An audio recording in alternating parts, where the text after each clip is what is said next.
You're probably sitting there scrolling, wondering if dropping a few $1,000s on a set of floor-standing speakers is going to end up as a brag-worthy upgrade or just another expensive dust collector. It's a legit worry, especially when you've seen a ton of glossy ads that promise the ultimate home theater experience but don't tell you how those giants behave in a real living room. Link is in the description if you want to check the product details on Amazon. Let's walk through the practical side of the Klipsch RF73 walnut finished pair so you can decide whether they're the right fit for your space, or if you'd be better off steering clear. First off, these aren't the skinny bookshelf speakers you can tuck behind a TV.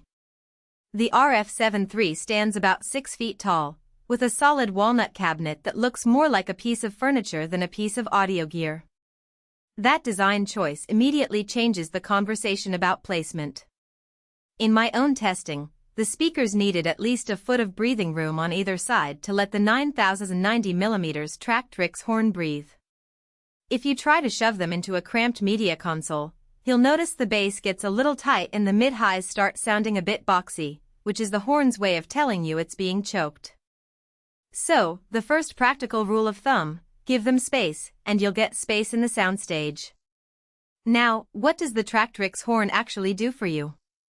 In simple terms, it acts like a megaphone that directs high frequencies forward, creating a more precise, less smeared treble. In a typical living room setup with a 10-foot TV, I found that dialogue in movies stayed crystal clear even during chaotic action scenes. The horn's geometry also reduces the need for digital brightening that many other speakers rely on, which means you don't have to crank the EQ to get that airiness.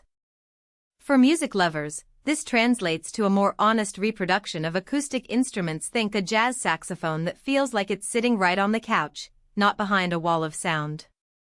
The low end comes from Klipsch's Spun copper cerametallic woofers, mounted in a cast frame design that gives the driver extra rigidity. In practice, that means the bass punches through without rattling the cabinet, even when you crank up a bass-heavy track like Feel Good Incorporated on a home theater subwoofer level. However, there's a nuance worth mentioning. The RF73's bass is tight and defined, but it isn't the kind of deep, rumbling thunder you might get from a dedicated subwoofer or from larger floor standers with bigger cone excursions.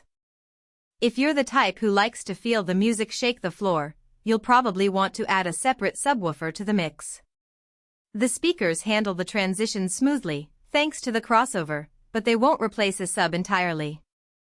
A common hesitation with walnut-finished speakers is whether they'll look out of place in a modern, minimalist core. In my experience, the natural wood grain actually acts as a visual anchor. In a room with a mix of metal and glass, the speakers blend in like a piece of art rather than an eyesore. That said, they're not a stealth solution. You'll need a wall that can handle a 6-foot-tall, 30-pound per side piece. If you're renting or have a small apartment where wall mounting is off-limits, these might be more hassle than they're worth. The weight also means you need a sturdy stand if you're not placing them directly on the floor, and the walnut finish can be prone to scratches if you're not careful with pets or kids. So who should actually consider buying the RF73? If you have a medium to large living room, think at least 250 square feet, enjoy a mix of movies, high-resolution music, and maybe even gaming, and you value a speaker that can hold its own without a subwoofer for the mids and highs, this pair is a solid match.